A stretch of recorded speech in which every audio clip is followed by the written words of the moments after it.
ओम नमो भगवते वासुदेवाय नमः। जय माता दी दोस्तों, आपके अपने चैनल धर्म साधना में आपका बहुत बहुत स्वागत है।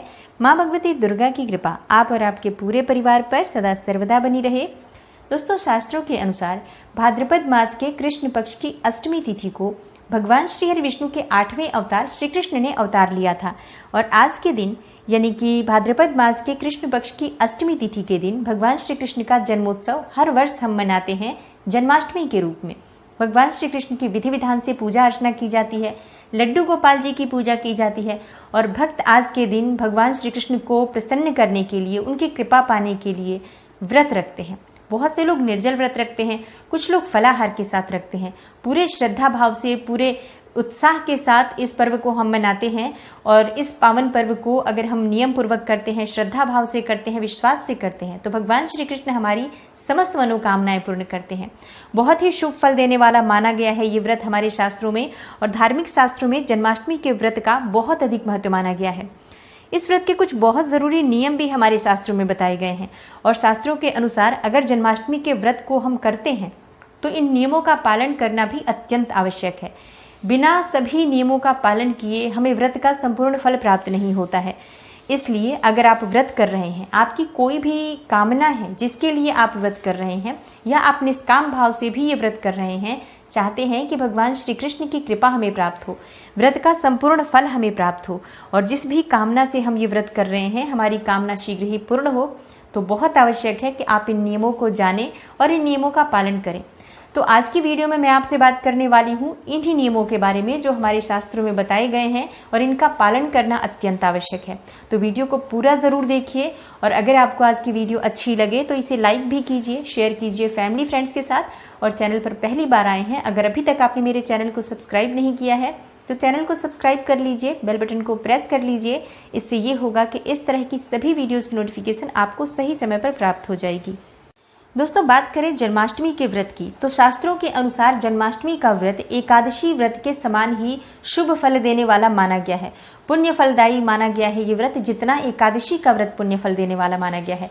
ऐसा हमारे शास्त्रों में लिखा हुआ है कि अगर आप जन्माष्टमी का व्रत करते हैं और एकादशी का व्रत अगर आप किसी कारणवश नहीं कर पाते हैं पूरे साल, सिर्फ जन्माष्टमी के व्रत का भी अगर आप नियम पूर्वक पालन करें, आज के दिन भगवान श्री कृष्ण की विधिवत पूजा आराधना करें, मंत्र जप करें और सभी नियमों का पालन करते हुए अगर आप इस व्रत को कर लेते हैं तो आपको एकादशी व्रत के समान ही पुण्य फल की प्राप्ति होती है। भगवान श्री हरि विष्णु की, भगवान श्री हरि कृष्ण की कृपा आपको प्राप्त होती है। सभी प्रकार के पापों से आपको मुक्ति मिल जाती है। जो कायिक, वाचिक, मानसिक पाप होते हैं हमारे, उन सभी प्रकार के पापों से मुक्ति मिल जाती है और दुखों का अंत हो जाता है। सभी प्रकार के सुखों की प्राप्ति होती है, कामनाएं पूर्ण होती है और भगवान श्री कृष्ण की असीम कृपा प्राप्त होती है। तो एकादशी के समान ही पुण्य फल देने वाला ये व्रत माना गया है और एकादशी के समान ही इस व्रत के नियम भी बताए गए हैं शास्त्रों में। जैसे कि जिस प्रकार से हम एकादशी में एक दिन पहले से ही यानी दशमी तिथि के दिन से ही सात्विक भोजन का पालन करते हैं, नियम से इस व्रत के संयम के साथ इस व्रत का पालन करते हैं, उसी प्रकार से अष्टमी में यानी कि जन्माष्टमी के व्रत का भी नियम होता है। इस व्रत में सप्तमी तिथि से ही आपको व्रत के नियम प्रारंभ हो जाते हैं। जैसे कि सप्तमी तिथि के दिन जो पहला नियम आपको पालन करना है अष्टमी तिथि के व्रत के लिए, तामसिक भोजन का त्याग आपको सप्तमी तिथि से ही कर देना है। तामसिक भोजन का मतलब लहसुन प्याज का सेवन आपको नहीं करना है, मांस मदिरा का सेवन नहीं करना है, हरी पत्तेदार सब्जियां आपको सप्तमी तिथि पर नहीं खानी है, मसूर की दाल नहीं खानी है, बैंगन और मूली का त्याग करना है। इस प्रकार से जितनी भी तामसिक चीजें होती हैं उनका त्याग करके सात्विक शुद्ध भोजन आप सप्तमी तिथि के दिन ग्रहण करते हैं, क्योंकि आपको जन्माष्टमी का पर्व मनाना है, भगवान श्री कृष्ण के जन्मोत्सव का पर्व मनाना है और आपको व्रत रखना है, भगवान श्री कृष्ण की कृपा पानी है, तो आपको तामसिक चीजों का त्याग करना है। दूसरा जो नियम है, जो बहुत आवश्यक नियम हमारे शास्त्रों में बताया गया है कि जन्माष्टमी का व्रत अगर आपको करना है तो सप्तमी तिथि की रात्रि से ही आपको भूमि पर शयन करना चाहिए, सप्तमी तिथि की रात्रि में। इसके अलावा सप्तमी तिथि को ब्रह्मचर्य का पूर्ण रूप से पालन करना अत्यंत आवश्यक माना गया है। अष्टमी तिथि के दिन, जैसे सप्तमी तिथि के दिन जो आपको सूर्यास्त के बाद, इस व्रत में भी जैसे हम एकादशी के दिन रात्रि में नमक नहीं खाते हैं या फिर हल्का भोजन लेते हैं, इसी प्रकार से आपको सप्तमी तिथि के दिन हो सके तो सूर्यास्त के बाद आप अन्न ग्रहण ना करें या फिर आप अगर लेते हैं तो हल्का भोजन कीजिए। इस तरह से सप्तमी तिथि से ही व्रत के नियम प्रारंभ हो जाते हैं। अब अष्टमी तिथि के दिन आपको क्या करना है? अष्टमी तिथि के दिन आप प्रातःकाल जल्दी उठते हैं। ब्रह्म मुहूर्त में उठने का विधान माना गया है, गंगा स्नान का विधान माना गया है हमारे शास्त्रों में इस व्रत में।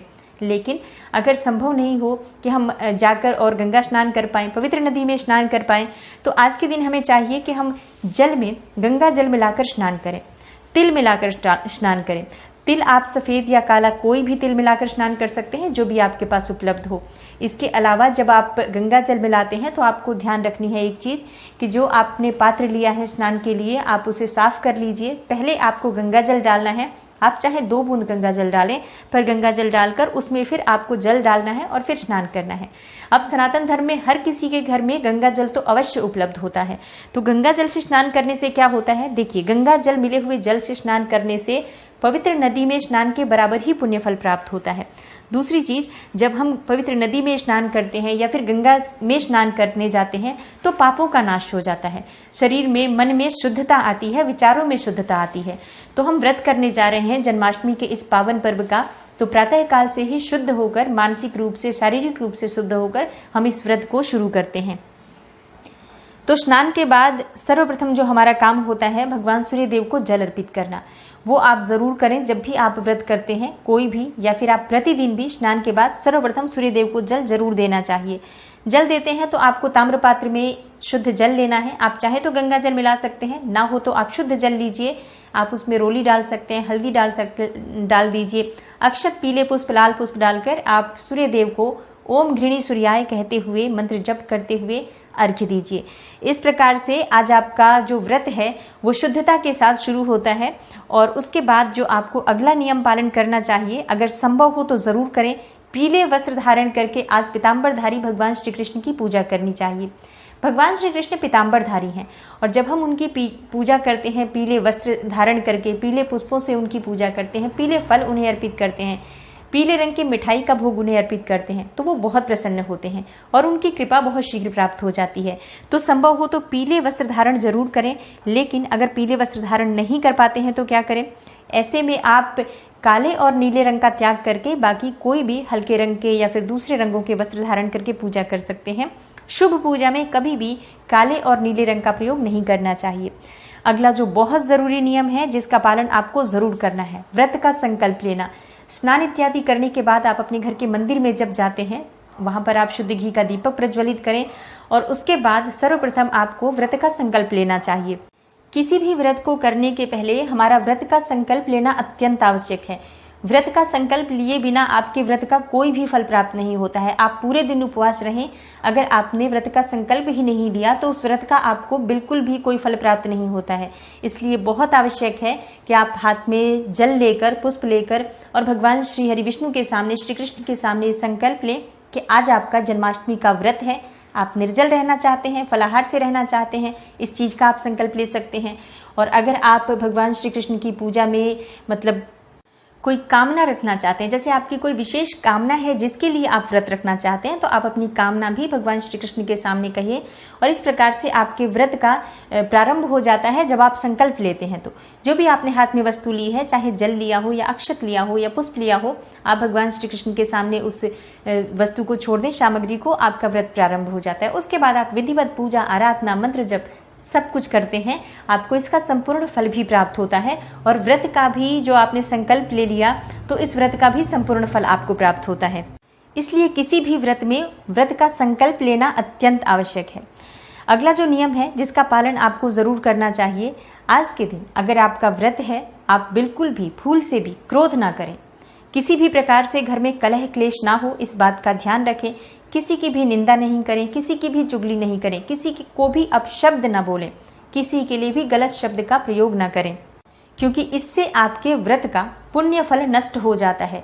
जो हम व्रत करते हैं पुण्य फल अर्जित करने के लिए, भगवान की कृपा पाने के लिए, अगर हम छोटी छोटी गलतियां कर देते हैं, किसी के ऊपर गुस्सा करते हैं, किसी को क्रोध करते हैं, किसी का दिल हमारी वजह से दुखता है, तो उसका हमारे को पाप लगता है और हमें व्रत का पुण्य फल प्राप्त नहीं होता, पूर्ण फल भी प्राप्त नहीं होता।